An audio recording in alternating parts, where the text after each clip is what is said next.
सुखदेव जी कहते हैं ब्राह्मण का कर्तव्य है विद्या पढ़े और पढ़ाए, दान दे और दान ले।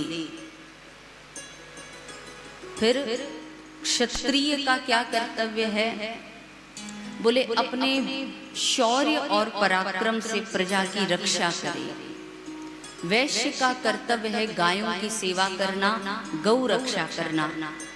और शूद्र के लिए बताया कि ऊपर वाले इन तीनों की अपने शरीर से सेवा करना। सबके अलग अलग विभाग बांट दिए। और देखो भाई, जो जिसका काम है वो उसको ही शोभा देता है।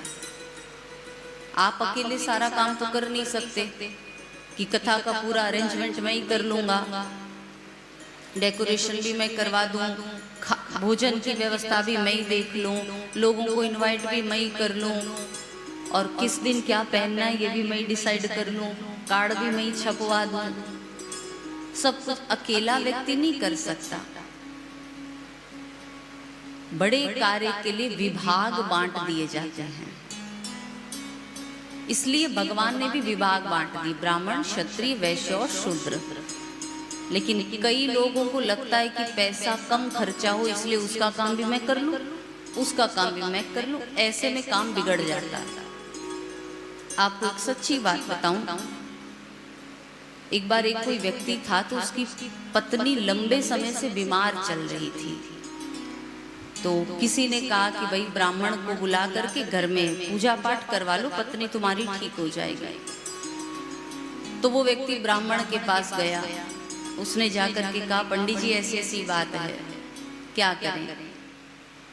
तो पंडित जी ने कहा कि देवी माता का अनुष्ठान करना पड़ेगा और मंत्र का लाख मंत्र जपने पड़ेंगे और खर्चा इतना इतना खर्चा होगा उसमें। उसको लगा कि ये पंडित जी रोज रोज घर आएंगे, मंत्र पढ़ेंगे और बेफालतू का इतना खर्चा करवा देंगे। मंत्र ही तो पढ़ेंगे, उससे तो अच्छा है कि मंत्र हमें खुद ही पढ़ लेते हैं। इसने कहा पंडित जी एक बात बताओ, मंत्र कौन सा पढ़ोगे? तो पंडित जी ने कहा कि मंत्र पढ़ेंगे भार्याम रक्षति भैरवी, कि हे भैरवी मेरी भार्या यानी पत्नी, मेरी पत्नी की रक्षा करो। हे भैरवी मेरी पत्नी की रक्षा करो। बार बार यही मंत्र पढ़ेंगे। बोले केवल इतना ही पढ़ना है, भार्याम रक्षति भैर? बोले हाँ। उसको लगा कि ब्राह्मण इतना ही पढ़ेंगे और मोटी मोटी दक्षिणा ले जाएंगे, इतना तो हम खुद भी पढ़ सकते हैं। वो व्यक्ति घर आया और घर आकर के माता रानी की आगे प्रतिमा रखी, हाथ जोड़ा और उसको लगा वो क्यों माला करे, हम ही कर लेते हैं। माला लेकर के बैठा तो ब्राह्मण देवता ने मंत्र क्या बताया था? भार्याम रक्षति भैरवी।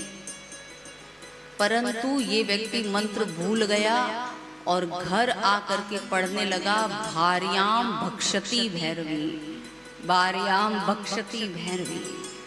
अब जो महाराज उल्टा मंत्र पढ़ा तो 2 दिन में पत्नी चली गई। तो कहने का अभिप्राय ये है कि जो जिसका काम है वो उसको ही करने देना चाहिए, दूसरे के काम में टांग नहीं अड़ानी चाहिए। अब इससे अच्छा ब्राह्मण देवता से करवा लेते, पत्नी स्वस्थ हो जाती।